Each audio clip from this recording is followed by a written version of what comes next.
Zone RTI media. నమస్కారం, వార్తలకు స్వాగతం. ముందుగా ముఖ్యాంశాలు. ముఖ్యమంత్రి నారా చంద్రబాబు నాయుడు మీడియా సమావేశం, పలు అంశాలపై వివరణ.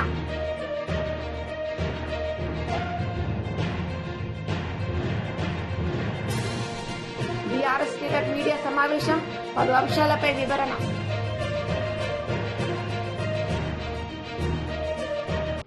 కుప్పంలో ముఖ్యమంత్రి నారా చంద్రబాబు నాయుడు మీడియా సమావేశం నిర్వహించారు. సందర్భంగా ఆయన మాట్లాడారు. ఒక ఇది కాదు కదా,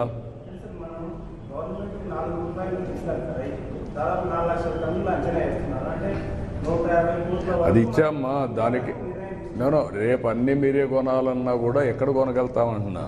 క్రాప్ మేనేజ్మెంట్ ప్యాటర్న్ కూడా చేంజ్ చేయాలి. అందుకే ఎప్పుడు రాష్ట్రంలో ఎక్కడ ఇవ్వని విధంగా 200 నుంచి 250 కోట్ల రూపాయలు అవుతుంది మనం ఇచ్చే సబ్సిడీ కూడా ఒక్క మ్యాంగో రైతులకే. అది కూడా మనం ఇస్తున్నాం. మిగిలిన విషయాలన్నీ కూడా మాట్లాడతాం. మధ్యాహ్నం అందరితో మాట్లాడి ఏ విధంగా మనం చేయగలుగుతాం అన్ని విషయాలు చేస్తాం. రే నిజమేనాయా, ఏం చేయాలంటున్నా? ఎవరు పెట్టాలి? టీటీడీ పెట్టాలి. వాళ్ళు ఏమంటారు? మేమెందుకు చేయాలంటే మళ్ళీ అవన్నీ విషయ సర్కిల్స్ కదా. భక్తుల యొక్క సెంటిమెంట్స్ కూడా మనం చూసుకోవాలి కదా. అవన్నీ ఉంటాయి. ఇవన్నీ ఏంటి ఎప్పుడన్నా చేశారా? కాదు, ఎప్పుడన్నా 4 రూపాయలు ఇచ్చి కొన్నారా? రెండోసారి నేనే కొంటున్నా. వ్యవసాయం బాగా చేస్తున్నాం కాబట్టి ఆదాయం ఇది కూడా దిగుబడి బాగా పెరిగింది. ఈ సంవత్సరం ఎప్పుడు లేని దిగుబడి వచ్చింది. ఇంటర్నేషనల్ మార్కెట్లో ప్రాబ్లం వచ్చింది. అదే సమయంలో గవర్నమెంట్ ఆఫ్ ఇండియా కూడా రిక్వెస్ట్ చేశాను, ఈ జ్యూసెస్ కానీ వీటన్ని ట్యాక్స్ వేయద్దని. We're working all these things, will sort it out. Right,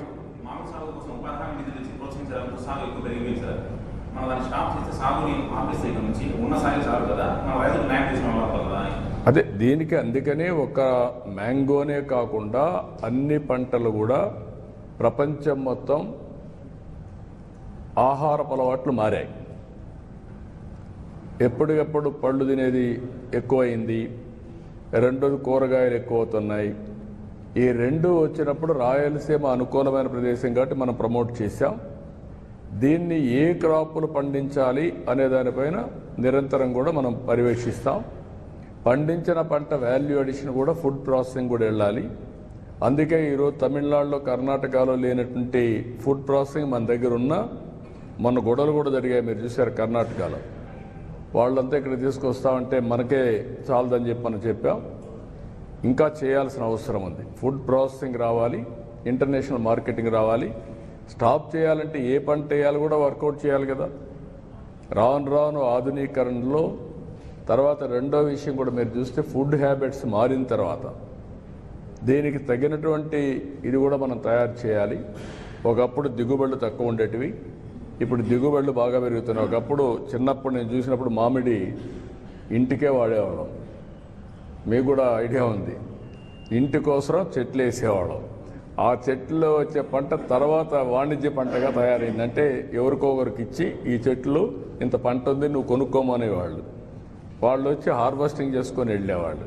అది నెక్స్ట్ ఫేజ్. ఇప్పుడు దాన్ని నేను కానీ హార్టికల్చర్ అంతా ప్రమోట్ చేసి తెలుగుదేశం వచ్చిన తర్వాత డ్రిప్ ఇరిగేషన్ కూడా పెట్టి, అంత మునుపంతా వానాకాలం పండాలి.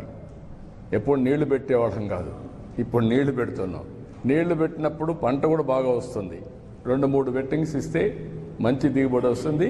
అలాంటి ఆధునికమైన ఇప్పుడు కొత్తగా మీరు చూస్తే కవర్స్ కూడా ఇచ్చాం ఫ్రూట్ కవర్ చేయడానికి. అది కానీ వస్తే వాల్యుయేషన్ పెరుగుతుంది. మనకు పంట కూడా వాల్యుయేషన్ పెరుగుతుంది. ఎందుకంటే ఏ పంట కూడా ఏ మామిడికి కూడా ఒక విధంగా పండు డ్యామేజ్ కాదు. ఆ మచ్చలు కానీ సైజు కానీ ఇవన్నీ బ్యూటిఫుల్గా వస్తాయి. అలాంటి వినూత్నమైన ఆలోచనలతో మనం ముందుకు పోవాల్సిన అవసరం ఉంది. ఈ సమస్య అట్మోస్ట్ ఎఫిషియెంట్గా పరిష్కారం చేస్తాం. అందరూ హాజరవుతారు. తొలి రోజే కదా, అప్పుడే నువ్వు సెలవులు పలవలు. తెలుగుదేశం పార్టీకి ఒక మెకానిజం ఉంది.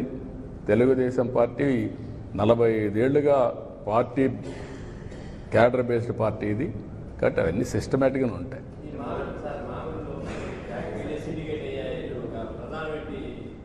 వాళ్ళు సిండికేట్ అయ్యేది కాదు. వైఎస్ఆర్సీపీ నాయకులు మీడియా సమావేశం నిర్వహించారు. సందర్భంగా ఆయన మాట్లాడారు. భారతదేశంలోనే చిత్తూరు జిల్లా మొదటి స్థానంలో మామిడి పంట పండించే దాంట్లో ముందుంది. ఇక్కడ అనేక పల్ప్ ఇండస్ట్రీలు ఉన్నాయి. మరి ఇతర దేశాలకు, ఇతర రాష్ట్రాలకు ఎగుమతి కూడా చేస్తున్నారు. కానీ ఈరోజు ఏదైతే తోతపురి వెరైటీ ఉందో పల్పుకు వాడే పంట, దాన్ని కనీసం మీరు తీసుకోండి, ఎప్పుడైనా ఇవ్వండి డబ్బులు అంటే కూడా ఇచ్చే పరిస్థితి లేకుండా రైతులు చాలా ఇబ్బంది పడుతూ ఉన్నారు. మీరు కనుక చూస్తే రోడ్ సైడ్ అంతా కూడా దాదాపు 100 ట్రాక్టర్ల మామిడి అంతా కూడా దామల చెరువు నుంచి కల్లూరు పోయే దారిలో చూస్తే రోడ్ సైడ్ అంతా కూడా పోసేయడం జరిగింది. మరి మేము ఈ పంటకు గిట్టుబాటు ధర కావాలా అని అడిగినా కానీ ప్రభుత్వం ఏదో తూతూ మంత్రంగా 4 రూపాయలు ప్రతి కేజీకి ఇస్తామని చెప్పి రైతులకు చెప్పడం జరిగింది. ఇంతవరకు 1 రూపాయి కూడా ఎక్కడ కూడా ఇవ్వలేదు. మరి ఇస్తుందా ఇవ్వదా అనేది కూడా ప్రశ్నార్థకం. మరి ఈ పంట ఏదో రకంగా తీసుకోండి అని చెప్పి ఎంత ప్రాధాన్యపడినా కూడా పెద్ద పెద్ద పల్ప్ ఇండస్ట్రీస్ వాళ్ళే తీసుకుంటూ ఉన్నారు. చిన్న చిన్న వాళ్ళందరూ కూడా తీసుకునే పరిస్థితి లేదు. గత సంవత్సరం పండించిన చేసిన పల్పు కూడా ఇంకా స్టాకులు ఉన్నాయి. మరి ఈ సంవత్సరం మళ్ళీ ఫ్రెష్గా ఈ పల్పు చేస్తే మార్కెట్ ఉంటుందో ఉండదో, మళ్ళీ అప్పులు ఎక్కువైపోతాయని వాళ్ళ ఆలోచన. అదే రకంగా రైతులు ఏదో గిట్టుబాటు ధర అని ఊరికే కాయలు చెట్ల నుంచి కింద రాలిపోయే పరిస్థితి ఏర్పడింది. తీసుకుపోయినా తీసుకునే పరిస్థితి లేదు. రోడ్ల సైడ్ కూర్చా ఉన్నారు. గతంలో మనం చూసాం టమాటాలంతా కూడా మొన్నటిదాకా టమాటాలంతా కూడా రోడ్ సైడ్ పోస్తా ఉన్నారు. మొన్నటి నుంచి ఈరోజు కొద్దిగా పండించిన పంటకు గిట్టుబాటు ధర వచ్చే విధంగా కొంచెం రేటు పెరిగింది కాబట్టి టమాటా రైతులు ఊపిరి పీల్చుకుంటా ఉన్నారు. కానీ మామిడి పంట రైతులందరూ కూడా ఈ సంవత్సరం నాకు తెలిసి మేము చిన్నప్పటి నుంచి కూడా చూస్తా ఉన్నాం. ఏ సంవత్సరం కూడా ఇంత అధ్వానంగా, ఇంత దారుణంగా రైతులు నష్టపోయిన పరిస్థితి లేదు. అందుకని ఈ సందర్భంగా జగన్మోహన్ రెడ్డి గారు ఈ నెల 9వ తేదీ బంగారపాలెంలో అక్కడ మార్కెట్ యార్డ్ కానీ తర్వాత రైతులంతా కూడా ప్రత్యేకంగా కలవడం కానీ చేయడం జరుగుతుంది. వారు 9వ తేదీ ఈ కార్యక్రమానికి విచ్చేస్తారని చెప్పి మీ ద్వారా ఈ రాష్ట్ర ప్రజలకు తెలియజేస్తా ఉన్నాను. బీఆర్ఎస్ లీడర్ మీడియా సమావేశం నిర్వహించారు. సందర్భంగా ఆయన మాట్లాడారు. తెలంగాణ నీళ్ల హక్కుల కోసం బీఆర్ఎస్ పార్టీ కేసీఆర్ గారి ఆదేశాలతో పోరాటం చేస్తూ ఉంటే అన్ని పార్టీలు ఏకమై అటు టీడీపీ, ఇటు కాంగ్రెస్, ఇటు బీజేపీ 3 పార్టీలు ఏకమై మళ్ళీ తిరిగి బీఆర్ఎస్ మీద దాడి చేస్తూ ఉన్నారు. బాధ ఏంటంటే బీఆర్ఎస్ మీద దాడి చేస్తే పర్వాలేదు, కేసీఆర్ గారి మీద దాడి చేసినా పర్వాలేదు, కానీ తెలంగాణ ప్రజల మీద, తెలంగాణ రాష్ట్రం మీద, తెలంగాణ నీళ్ళ మీద మళ్ళీ దాడి జరుగుతూ ఉంది. ఇవాళ కూడా పెద్దలు చంద్రబాబు నాయుడు గారు, ఏపీ రాష్ట్ర ముఖ్యమంత్రి మాట్లాడుతూ మళ్ళీ ఒకసారి అదే విధంగా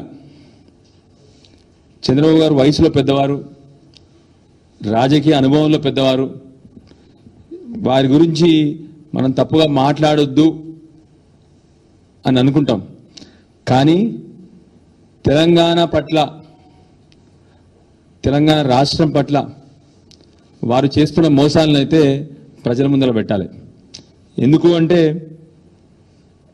చంద్రబాబు గారు ఇవాళ మాట్లాడుతూ మేము కేవలం వరద జలాలు తీసుకుపోతా ఉన్నాము, పైన తెలంగాణ రాష్ట్రం గోదావరిలో ఎన్ని ప్రాజెక్టులు కట్టినా నేను ఎప్పుడు అడ్డు చెప్పలేదు, చెప్పను. చంద్రబాబు నాయుడు గారు వయసులో పెద్ద ముఖ్యమంత్రి, వారు అంతకుముందు వారి అనుభవంలో చాలా అనుభవజ్ఞులు వారు. కానీ అప్పుడప్పుడు అనిపిస్తుంటుంది చంద్రబాబు గారు వారి శిష్యుడు ఇద్దరు అబద్ధాల్లో కూడా పెద్ద అనిపిస్తుంది. అబద్ధాలు చెప్పడంలో కూడా వారు, వారి శిష్యుడైనటువంటి మన ముఖ్యమంత్రి రేవంత్ రెడ్డి గారు ఇద్దరు కూడా పెద్దవాళ్ళు. వాళ్ళు చంద్రబాబు నాయుడు గారు మళ్ళీ ఏ రోజు నేను తెలంగాణ రాష్ట్రం గోదావరి జలాల మీద కట్టిన ప్రాజెక్టుల మీద ఎప్పుడు నేను ఆపలేదు అని చెప్తా ఉన్నారు. మీ అందరికి కూడా కాపీలు ఇస్తాను. ఎన్నిసార్లు అంటే ప్రతిసారి కాళేశ్వరం మీద, కాళేశ్వరం డిపిఆర్ మీద కంప్లైంట్, ఆఖరికి అసలు కాళేశ్వరం ప్రాజెక్టే కొత్త ప్రాజెక్టు, వీళ్ళు కట్టకూడదు, ఎపెక్స్ కౌన్సిల్లో లేకుండా. నిజానికి Kaleshwaram project modified project, Pranahita Chevella నుంచి మాడిఫై చేయబడ్డ ప్రాజెక్ట్. ఈయన గారు ఏమంటారు, ఈయన ఆ రోజు కూడా కాళేశ్వరం కొత్త ప్రాజెక్టు ఆపేయాలని చెప్పేసి ఆ రోజు కంప్లైంట్, సీతమ్మ సాగర్ మీద కంప్లైంట్, భక్త రామదాస్ మీద కంప్లైంట్, ఆఖరికి చివరికి తను దత్తత తీసుకున్న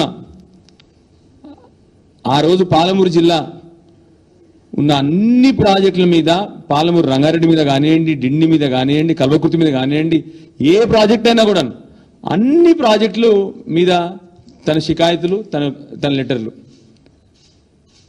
ఇవాళేమో ఏదో అంటారు కదా సామెత, 1000 ఎలుకలు తిన్న పిల్లి తీర్థయాత్రలు బయలుదేరింది అన్నట్టు. ఇవాళ కొత్తగా నేను ఏ రోజు చంద్రబాబు నాయుడు గారికి ఇది ఒక అలవాటు ఉంది, తన మాటలకు చేతులకు అసలు సంబంధం ఉండదు. తన మాటలకు చేతులకు సంబంధం ఉండదు. ఏ రోజు నేను తెలంగాణ ప్రాజెక్టులు ఆపలేదంటారు. మరి ఇవన్నీ కూడా మరి ఇచ్చిన కంప్లైంట్లు ఒక్కటి కాదు, 2 కాదు, ఇన్ని కంప్లైంట్ లెటర్లు ఉన్నాయి. మీ అందరు కూడా ఇస్తాను ఇవాళ. ఆ రోజు ఉమాభారతి గారికి కానీ, ఆ రోజు షెకావత్ గారు కానీ వారు ఇచ్చిన కంప్లైంట్ లెటర్ అన్ని కూడా మీ అందరికి ఇస్తాను. దానికి తగ్గట్టు కనీసం వారు మాట్లాడిన ప్రతిసారి ఇవాళ కూడా వారు మాట్లాడారు. ఇప్పటి వరకు కాంగ్రెస్ పార్టీ నుంచి కానీ, బీజేపీ పార్టీ నుంచి కానీ. వైసీపీ లీడర్ మీడియా సమావేశం నిర్వహించారు. సందర్భంగా ఆయన మాట్లాడారు. 4 రూపాయలు ఇస్తాను అని చెప్పటం చాలా దారుణమైనటువంటి విషయం. రైతులు 2 రూపాయలు కూడా కొనుక్కోవటం లేదు అని వాళ్ళు ఆత్మహత్యలకు పాల్పడ పరిస్థితి వచ్చినా రోడ్ల వెంబడి తమ మామిడికాయల్ని పారేసి ఏడ్స్తూ వాళ్ళ బాధల్ని వెతల్ని చెప్తూ ఉన్నా కూడా కనికరం లేనటువంటి ప్రభుత్వం. 2 రూపాయలకు కూడా అమ్మకానికి సిద్ధపడ్డా కూడా కొనుక్కోలేని పరిస్థితులలో పల్పు ఫ్యాక్టరీలు ఉన్నాయి.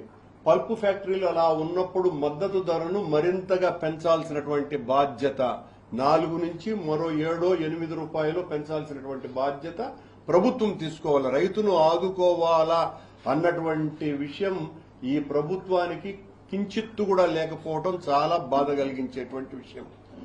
ఓ రైతుకు పూర్తి ఆపన్న హస్తంగా ఉన్నది వైఎస్ రాజశేఖర రెడ్డి గారు, జగన్మోహన్ రెడ్డి గారు. వారి హయాంలో ఏ రోజు కూడా రైతుల వెతలు ఇంత దారుణంగా లేవు. ఈ రోజున రామచంద్రారెడ్డి గారు చెప్పినట్టుగా మిగతా మిర్చి, పొగాకు ఇలాంటి విషయాలలో కూడా ప్రభుత్వ వైపు నుంచి ఏ రకమైన సహకారం లేనందువలనే పెద్ద ఎత్తున జగన్మోహన్ రెడ్డి గారు అక్కడికి వచ్చినప్పుడు వాళ్ళ బాధలంతా కూడా వాళ్ళు వెళ్లగక్కటం జరిగింది. అంతకంటే ఎక్కువగా దాదాపు లక్షల హెక్టార్లలో ఈ రోజున మామిడి పండించినటువంటి రైతుకు తీరని అన్యాయం జరుగుతూ ఉంటే, లక్షలాది ఎకరాలలో ఉన్నటువంటి మామిడి పంట అంతా కూడా రోడ్ల పాలు, లేకపోతే కొయ్యటానికి కూడా భారమైపోయి కోసినా కూడా ఉపయోగం లేనంత పరిస్థితి రావటానికి కారణం ప్రభుత్వం. దీనికి సమాధానం చెప్పవలసినటువంటి ప్రభుత్వం, ఆ ప్రభుత్వానికి ఒత్తాసు పలికేటువంటి ఒక పత్రిక ఒక 2 రోజుల పాటు, ఈనాడు పత్రిక 2 రోజుల పాటు ఇది వైఎస్ఆర్ కాంగ్రెస్ పార్టీ నాయకుడైనటువంటి పెద్దిరెడ్డి రామచంద్రారెడ్డి దీంట్లో కుట్ర ఉన్నది అని పనికట్టుకొని రాయటం అన్నది. ఈ జిల్లాలో 98% ఆ మాటకు వస్తే తెలుగుదేశం పార్టీకి సంబంధించినటువంటి వాళ్ళ అధీనంలో పల్పు ఫ్యాక్టరీలు ఉన్నాయి.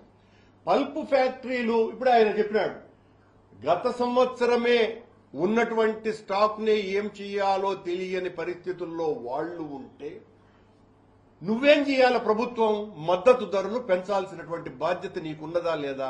నువ్వెలా 4 రూపాయలు నేను మద్దతు ఇస్తానంటావు? నువ్వెందుకు 10 రూపాయల మద్దతు ఇవ్వలేవు? రైతులందరూ ఈ రోజు ఎందుకు ఆత్మహత్య చేసుకునేటువంటి పరిస్థితి వచ్చింది? వేలాది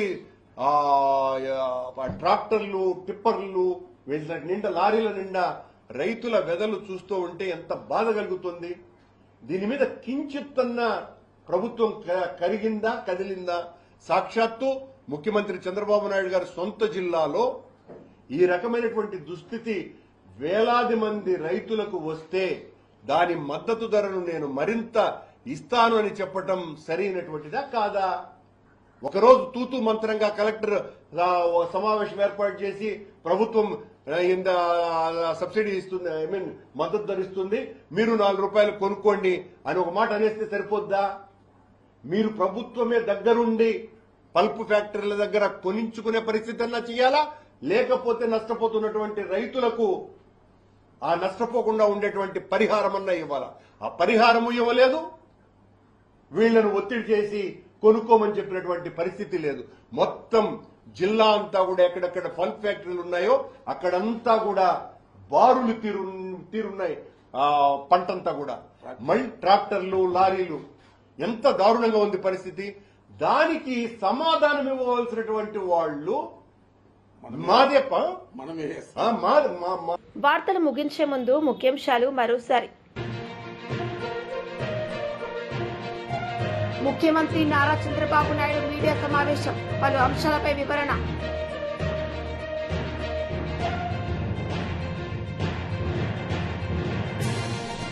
బీఆర్ఎస్ లీడర్ మీడియా సమావేశం, పలు అంశాలపై వివరణ.